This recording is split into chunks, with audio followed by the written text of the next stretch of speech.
Bismillahirrahmanirrahim. Assalamualaikum warahmatullahi wabarakatuh.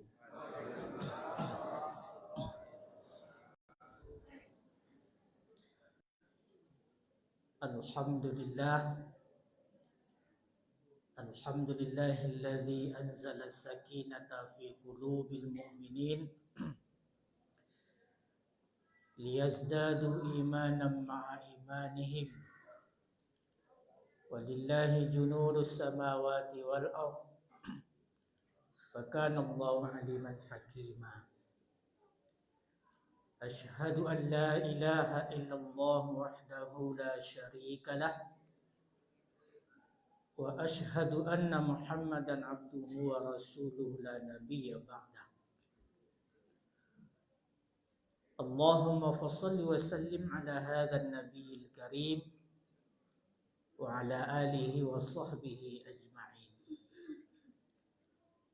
Faqala Allah ta'ala fil Qur'anil Karim, na'udzu billahi minasy syaithanir rajim. Bismillahirrahmanirrahim. Ya ayyuhalladzina amanu kutiba 'alaikumus shiyam kama kutiba 'alal ladzina min qablikum la'allakum tattaqun. Shadaqallahul azim. Bapak Ibu jamaah rahimakumullah, kembali kita bersyukur kehadirat Allah Subhanahu wa taala. Alhamdulillah malam ini dengan izin Allah kita bisa hadir melangkahkan kaki dan mengayunkan tangan dalam rangka melaksanakan qiyamul Ramadan. Di siang hari kita melaksanakan ibadah puasa, lalu di malamnya kita melaksanakan berbagai kegiatan amaliyah, baik yang wajib ataupun yang sunnat, dalam bentuk salat tarawih atau dalam bentuk ibadah-ibadah yang lain. Itu artinya ibu bapak, doa-doa kita menjelang Ramadan dahulu alhamdulillah diijabah oleh Allah Subhanahu wa taala.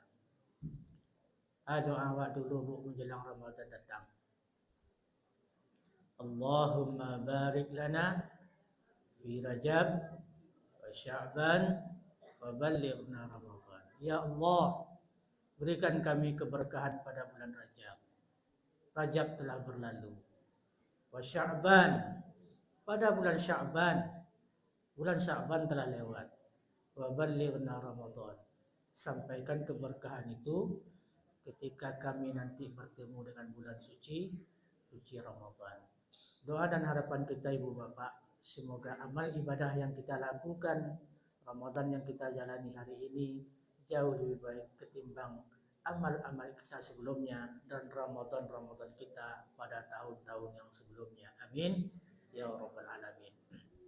Salawat dan salam buat junjungan kita Rasulullah sallallahu alaihi wasallam. Allahumma shalli ala Muhammad wa ala ali Muhammad. Sallallahu ala Muhammad sallallahu alaihi wasallam.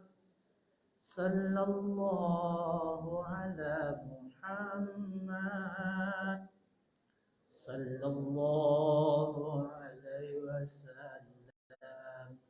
Assalamualaikum ya Rasulullah. Assalamualaikum ya Habibullah.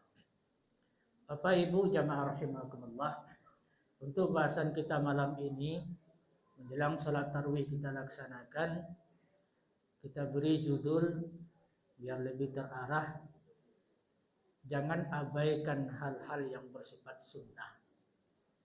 Judulnya Bu,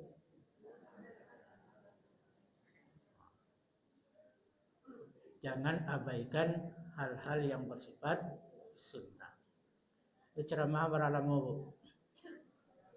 Sampai selesai. Nah, ceramah Ramadan, kajian-kajian Ramadan ke ibu bapak, baik malam ataupun subuh memang tidak bisa lebih dari 20 menit Pak. Karena memang kondisi psikologis jamaah itu berbeda.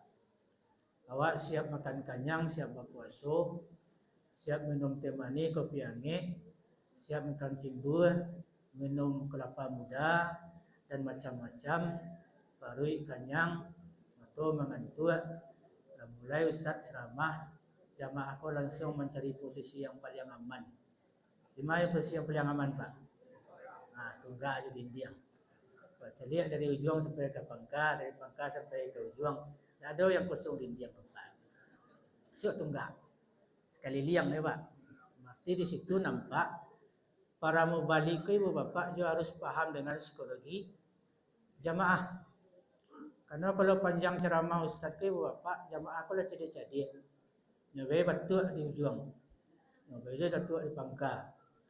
Kalau lah sampai 3 kali batuk berturut-turut, itu mestinya para mubalik pendai kau harus paham. Berarti jamaah lah mulai resah. Atau nyo banyak menceliak ke dinding. Menceliak jam 20-25. Nyobai mana kuas sekali lagi. Lata layang-layang tanggung celiak jam balik. Ada je nampak tanda-tanda keberhenti Ustaz. Besok kadang-kadang menjadi catatan dia. Kau kalau Ustaz kau besok berceramah, awak ndak batal lembek-lembek setibo. Nak kasana saya baru masuk. Jadi kadang-kadang perlu memahami ilmu psikologi termasuk situasi kondisi bagi para jamaah yang memang di siang hari kita melaksanakan ibadah puasa. Kalau ibu biasanya agak sibuk dengan kami yang laki-laki. Ibu jam mampek dah mulai sibuk dah masak macam-macam. Kalau awak cenderungnya lagi santai, Pak. Saya sibuk apa paling-paling nonton TV, menjual dan segala macam. Tapi kalau bunyi serine awak tinggal dipanggil, saya Pak, buku lain. Menepi ke tempat meja makan, langsung bawa buku dan segala macam. Bapak Ibu jamaah rahimakumullah. Judul bahasan kita adalah jangan abaikan hal-hal yang bersifat sunnah. Ada istilah sunnah Ibu Bapak, ada istilah sunnat.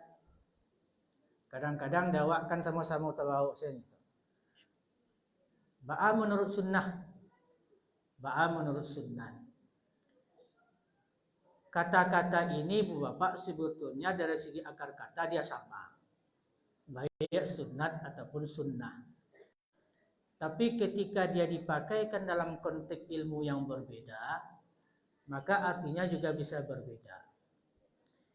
Kalau sunnah dipakaikan dalam pengertian orang-orang ilmu hadis, maka artinya adalah ma'udhifa ilan Nabi sallallahu alaihi wasallam qaulin, fi'lin, takririn, au sifatin. Segala sesuatu yang disandarkan kepada Nabi, baik perkataan, perbuatan beliau, ketetapan beliau, atau sifat-sifat beliau, selama dia memiliki muatan hukum. Itulah yang disebut dengan istilah sunnah. Maka dalam artian itu Ibu Bapak terkadang ada sama antara hadis dengan sunnah. Kan kadang-kadang orang macam, ma dalilnya sunnahnya? Ma dalil hadisnya? Istilah sunnah itu populer dipakaikan oleh orang usuliyin. Usuliyin itu artinya orang-orang yang ahli dalam ilmu usul fikih. Dan ilmu hadis biasanya populer dipakai oleh kalangan muhaddisin. Artinya orang-orang yang pakar dalam ilmu hadis. Tapi kalau sunnah dipakaikan dalam konteks ilmu fikih, nya jatuh kepada hukum taklifi. Hukum taklifi itu Ibu Bapak mubah, haram, makruh, wajib, sunat atau mandub. Itu masuk ke situnya. Mubah, haram, makruh, wajib, sunat. Berapa? Ya 5. Ya 5. Ya, 5. Ibu ambo hari ibu tak kaji. Ya 5. Haram, sunat, makruh, wajib, mubah. Itu disebut sebagai hukum taklifi. Tapi Ibu Bapak, kalau wak cari korelasi antara keduanya, ya bisa ditemukan Bapak. Artinya, sesuatu yang diperintahkan oleh Nabi dahulu untuk dilaksanakan, pasti menimbulkan aspek maslahat dan kebaikan. Sehingga dahulu ketika Nabi menyuruh para sahabat mengerjakan apapun bentuknya, yang berlaku di situ adalah sami'na wa ata'na. Kami dengar ya Rasulullah, kami taati, kami kerajuan. Dah ada sahabat bertanya, "Kau apa hukumnya ya Rasulullah? Sunat ko, haram ko, makruh atau tidak?" Selama diperintahkan oleh Nabi untuk dikerjakan, maka sahabat akan melaksanakan dengan penuh keikhlasan. Nah, makanya setiap yang diperintahkan Nabi pasti membawa kepada kebaikan dan kemaslahatan. Setiap yang diperintahkan Nabi pasti menimbulkan pahala. Dan setiap yang diperintahkan oleh Nabi tentu ada hikmah dan kebaikan yang terselip di dalamnya. Itu kaitannya kalau awak kaitkan antara istilah sunnah dengan sunat yang biasa kadang-kadang terpakai dalam waktu yang bersamaan, padahal kadang-kadang konteksnya berbeda. Nah, ibu bapak jamaah rahimakumullah, karena hari ini kita berpuasa dalam rangka melaksanakan puasa Ramadan, untuk hal-hal yang sesuai dengan judul kita tadi, mungkin kita arahkan kepada hal-hal yang juga terkait dengan puasa. Karena ibu bapak, karena kebiasaan kita beribadah, lalu terpaku dengan hukum-hukum wajib dan sunat itu ibu bapak, kadang-kadang awak hal-hal yang wajib saja yang antusias wak kerajuan pak.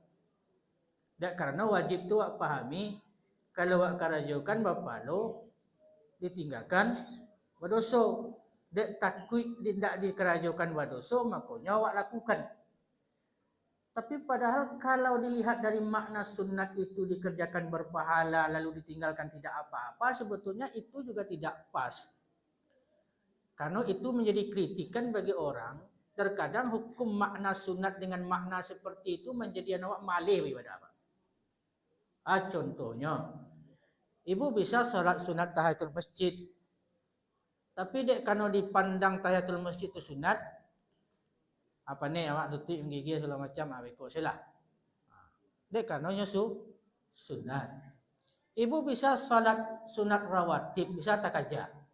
Contoh, setiap masjid musalla kalau pakai kode itu pak, waktu jeda ikamat dengan azan itu kan ada sekitar 10 menit. Rupanya ibu bapak tinggal 20 menit, 2 menit. Karena awak terlambat datang. Jadi terkadang jamaah lebih cenderung memilih tagak bamanuang bapangku tangan sambil menunggu waktu yang 2 menit itu pak. Padahal di situ kalau disegerakan untuk melaksanakan rawatib yang dihukum sunat tadi, sebetulnya tak aja pak. Bentuknya ibu bapak mungkin bacaan diringankan. Biasa bacaan ayat agak dipanjangkan, kini dibaca agak dipendekkan. Sehingga nilai sunat itu dapat kita miliki. Atau infak ketidiang yang jalan sepanjang hari. Dek karenanya kota infak itu diartikan sunat, tak sama juga zakat. Arti sunat tadi pak, dikerjakan berpahala, dikerjakan tak apa-apa. Jalan ketidiang di muka wak kota infak, kota sedekah. Ibu patui, aku kota infak mah. Infak aku kalau di kerajuan berpahala, dari kerajuan tak apa-apa. Ayo basenyuman saja kota infak ini. Lewat ke muka awak kat 2 kat 3, anda cik pun termasukan kadang-kadang. Padahal cik ketika 2,000 di dalamnya kalau lumayan tu berinfak namanya. Jadi terkadang ibu bapak hal-hal yang seperti itu terkadang kita lewatkan dan terabaikan. Terkait dengan puasa ibu pak, kalau awak caliak dari hukum-hukum sunnah, hukum-hukum sunnah yang diajarkan oleh Nabi, kalau ibu jawab pak berpuasa, tadi kan awak berbuka. Sunnahnya ketika awak berbuka disegerakan berbuka dan disunatkan membaca doa. Kalau sahur dilambekkan sahurnya dan disunatkan juga kita berdoa dan berniat. Dan niat itu dalam pandangan ilmu fikih kata Imam Malik boleh niatnya diborong sebulan. Dek karena ibu apa khawatir, biko lupa awak dah sibuk main nasi sambal dan segala macam, lupa berniat. Kata Imam Malik dalam mazhab Maliki itu boleh niatnya dibaca diborong sebulan. Sengaja aku puasa Ramadan sebulan penuh kini ko ya Allah. Allah Ta'ala aku lupa dan kalau tak kerja-kerja segala macam dianggap sudah sah. Tapi sebetulnya dalam ketentuan fikih Bu Bapak, jagonya ibu-ibu waktu sahur itu sebetulnya sudah niat. Ustaz, kalau niat diartikan qasdu syai'un muqtarinan bi fi'li, menyengaja melakukan suatu perbuatan yang diiringi dengan perbuatan dan suam. Itu sudah dianggap niat. Kalau sahur diakhirkan, hikmah dibalik diakhirkan itu Bapak. Di situ ada sunnah. Kalau dulu orang tua kita dahulu ibu bapak, karena memang lampu nak satarang kini, orang pergi ke musajid je surau pakai lampu togo atau lampu suluh, lampu alarm mang dak ada, lalu isyarat-isyarat alam yang hanya dipahami sebagai waktu imsak. Sehingga terkadang kalau tanya dulu waktu berketik-ketik, pulang saat tarawih awak, kecil nenek aku, awak langsung makan. Tapi kira aku langsung makan saat tarawih. Rupanya yang dikhawatirkan itu karena lampu tidak ada, hari kalam, maka khawatir nanti sahur tak kalau, maka mendingan sahur didahulukan. Tapi kalau kini ibu bapa, apa alasan ibu bapa untuk tidak mengakhirkan sahur? Bukan menalatkan maksudnya kan? Tapi menunda waktu sahur sampai menjelang transisi waktu imsak. Alarm ada. HP setiap kapalo di rumah tu punya HP Android. Di situ alarmnya ada. Tandu-tandu jamnya banyak. Ditambah lo sorak dari ustaz yang ada di musajid. Sahur, sahur, sahur. Mulai jam 4 adanya soraan. Apa alasannya Pak? Berarti untuk mengakhirkan sahur itu sangat banyak peluang dan cara kita. Sehingga unsur sunnahnya itu terlaksana.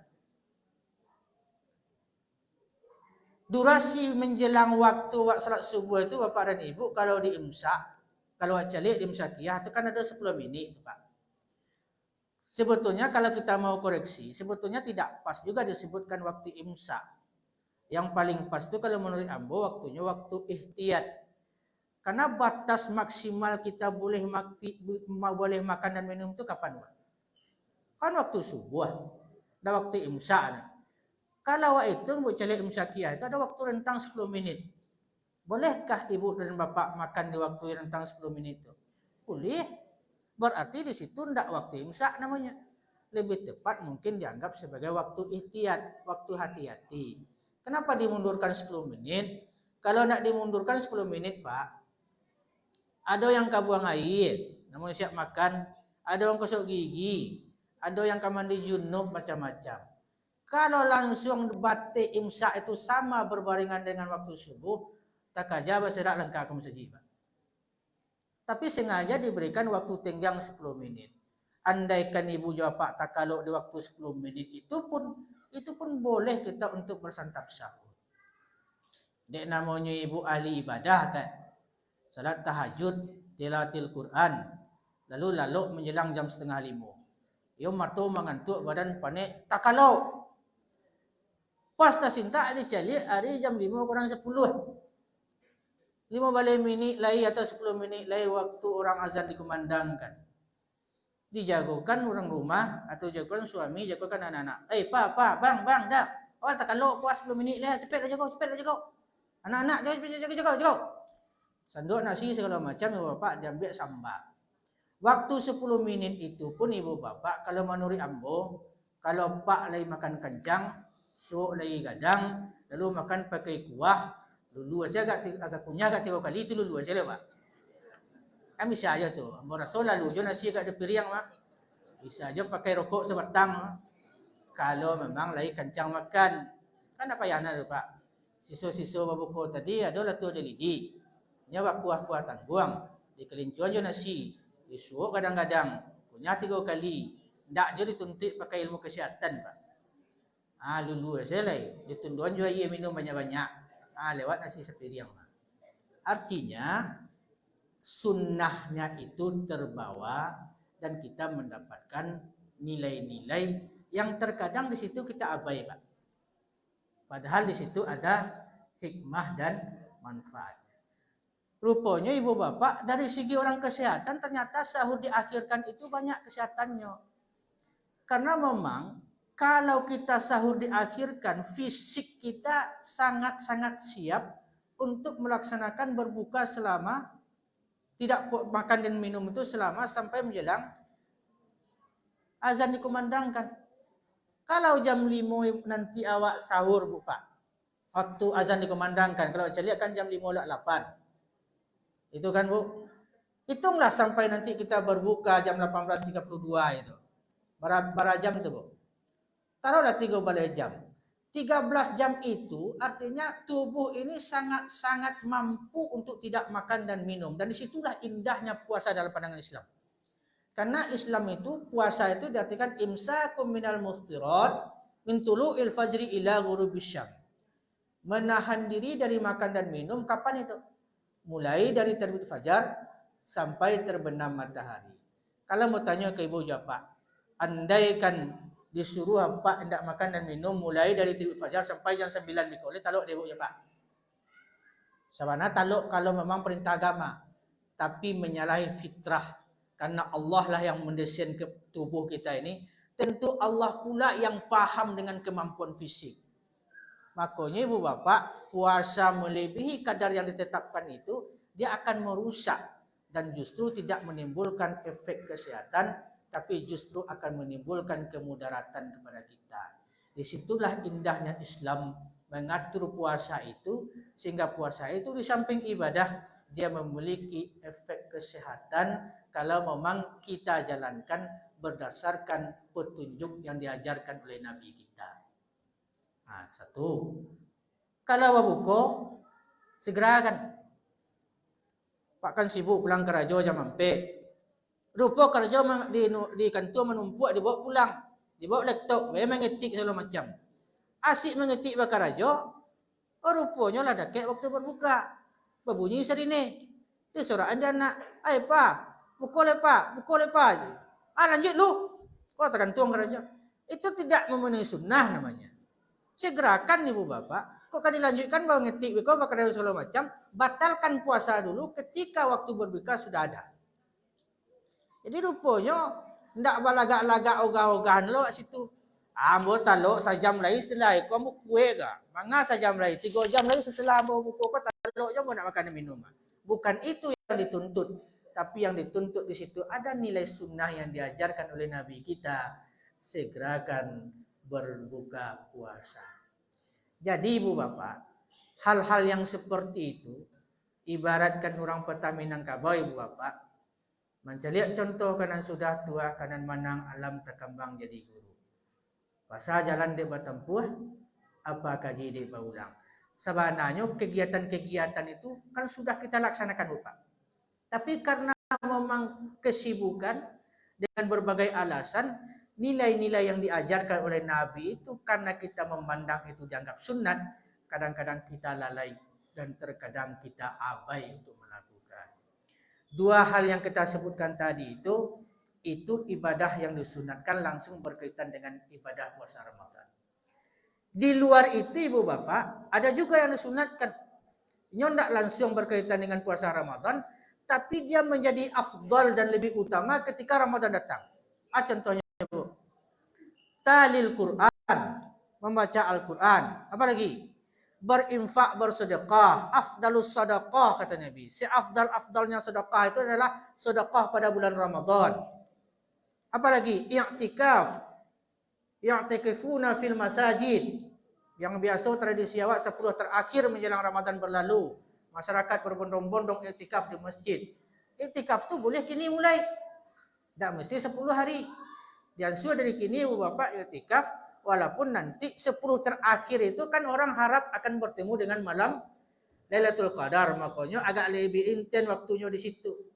Tapi karena memang itu menjadi sebuah sunnah yang diajarkan oleh Nabi kita, ketika Ramadan datang, nilainya lebih utama dan lebih afdal. Sehingga Nabi kan mengatakan dalam sebuah hadis, surga itu rindu kepada 3 golongan. Satu di antaranya adalah talil Quran. Orang yang biasa dan gemar membaca Al-Quran. Filosofinya ibu bapak, Kok nyampang di hari biasa Al-Quran kok nak terjamah. Tak tabaca dengan berbagai alasan. Ketika Ramadan sudah datang, Allah takdirkan kita bertemu dengan Ramadan. Apakah Al-Quran yang biasa kita lengahkan itu juga akan kita lengahkan pada bulan yang suci ini? Tentu tidak. Maka di situ ada motivasi yang lebih supaya ibu bapak bersemangat untuk melaksanakan walaupun itu dianggap sunat, tapi pahalanya sungguh luar biasa ketika sudah bertemu dengan bulan suci Ramadan ini. Ibadahnya tidak begitu sulit, ibadahnya demikian enteng dan mudah, tinggal bagi kita ibu bapak melaksanakannya. Wa qul i'malu fasayarallahu amalakum, kata Allah. Berbuatlah kamu, berkaryalah kamu, beramallah kamu, sungguh Allah nanti akan melihat apa yang kamu kerjakan. Kau baca Al-Quran ibu bapak, kau i'tikaf, kau berinfak, bersedekah, atau berbagi rezeki, pembukuan dan segala macam. Kau nyampang berlebih pembukuan di rumah ibu bapak, hantarlah ke musajid. Kau ada buku bersama bapak.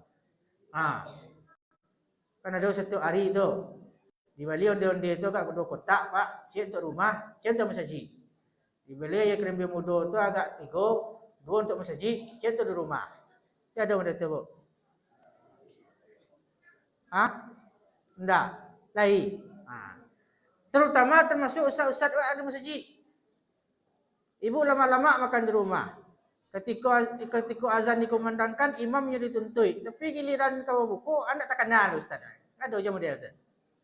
Dia kerana sibuk segala macam, ada ustaz wa imam wa di masjid, disantuni karena memberi santunan kepada orang yang berpuasa itu sama pahalanya seperti orang yang berpuasa. Itu kan hal-hal yang dianggap sunat biasa, tapi dia menjadi luar biasa ketika sudah berada pada bulan suci Ramadan.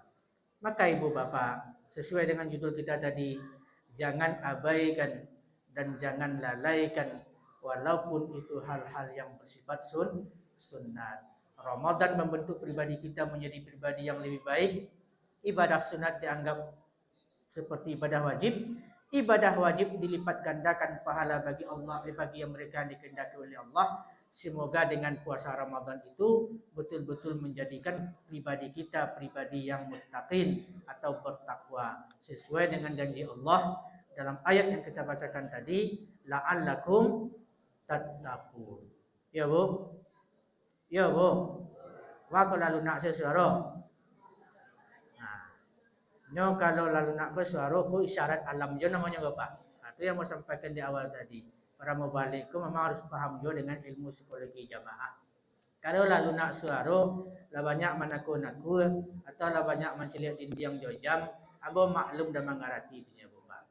Billahi taufiq wal hidayah. Assalamualaikum warahmatullahi wabarakatuh.